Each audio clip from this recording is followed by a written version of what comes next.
Welcome to this module on presenting your research project. By the end of this module, we will be able to construct an effective abstract that summarizes your study and share our findings with others in the form of a professional poster presentation. So let's start with your abstract. An abstract is a brief, usually less than 300 words, but encompassing summary of your entire research report. An abstract is usually the first thing readers encounter with a research report, and they are used in proposals to present a study at a professional conference or event. It can be difficult to encapsulate a robust research project in just less than 300 words, but it does pay off. It entices others to hear about your project either through reading your report or attending your conference presentation. There are 5 main parts to an abstract: the motivation, the problem, the approach, results, and the conclusions. The motivation answers the question, why does the intended audience need to care about your particular research topic? The problem refers to your research problem and tells why caring really matters. The approach part refers to your methods, summarizing your participants or corpus, your data collection methods, and your procedures. In other words, the approach is how you conducted your study. The results include your main or key findings, and the conclusion section applies these results to pedagogy. Notice how all of these parts correspond to the main sections of your research report.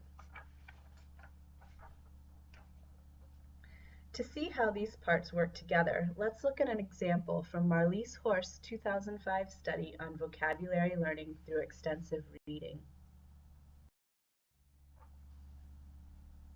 So in this example from Horst's study's abstract, notice how her sentences state a standard practice and belief in the field regarding reading. Take a few seconds to pause the video and study these 2 sentences from her abstract.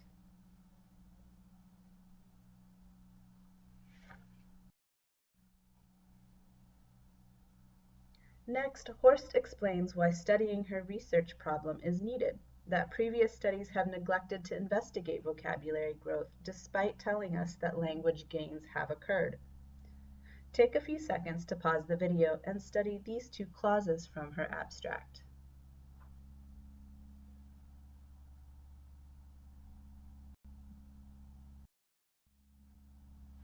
Then Horst summarizes how she studied the problem and her target population, giving us a preview of her research methods.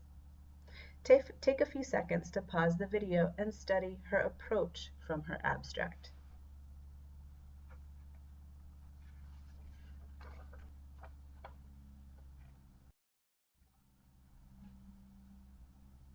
Notice here how Horst includes only her most and central important finding from her study. These are her results. Take a few seconds to pause the video and study her results from her abstract.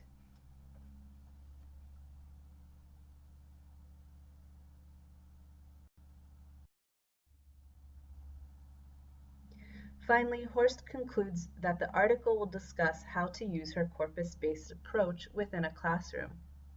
Here you can choose to be more detailed than she does, but the key idea is to have readers get a taste of what they can learn from the study. Take a few seconds to pause the video and study this concluding sentence from her abstract.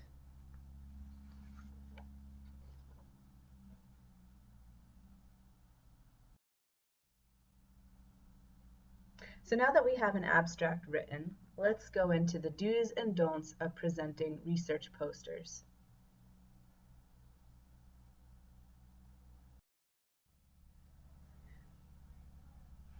A research poster presents your research report in a summarized and visual form.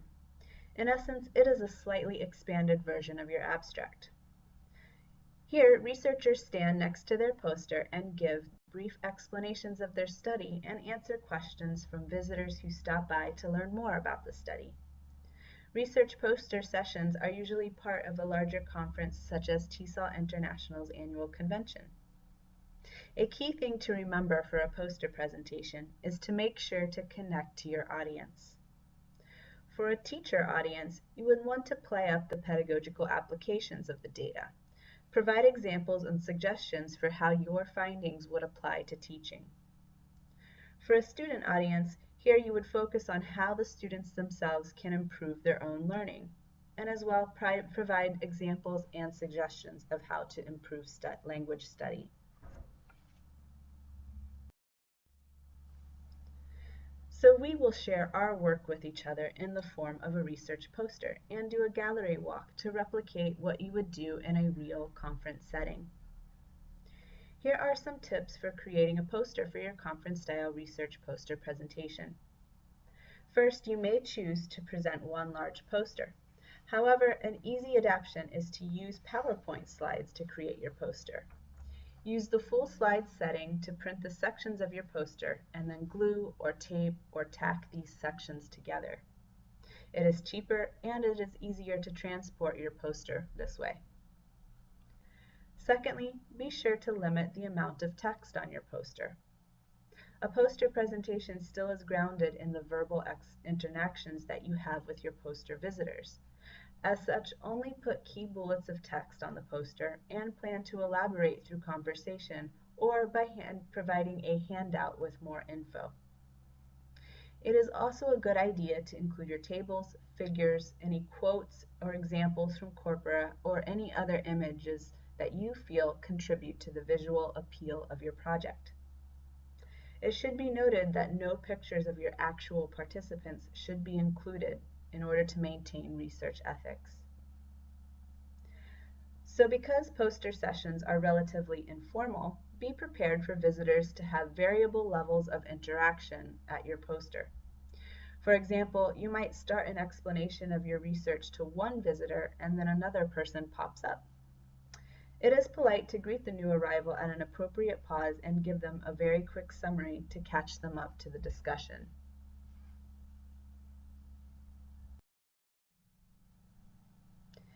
You will not only present your poster, but you will have a chance to visit your classmates' posters.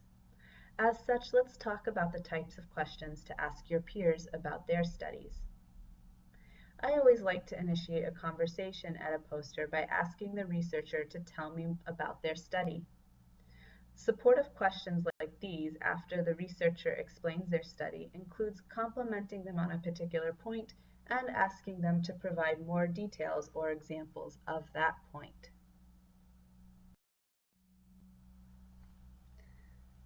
Another type of question you can ask the researcher to ponder if they have ever thought about various alternative explanations for the data or for further avenues of study.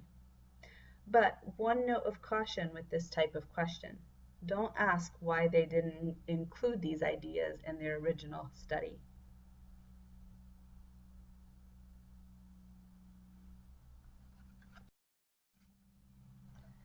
A tough yet fair question usually relates to limitations or weaknesses in the study, and they can help the researcher to refine their full research report.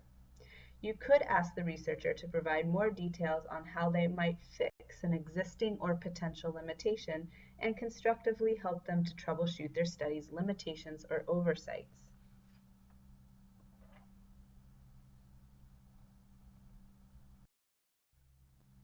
The last question type is one that academics love. You can ask them to go beyond their study and talk about potential next steps, other findings, or why they were interested in that topic.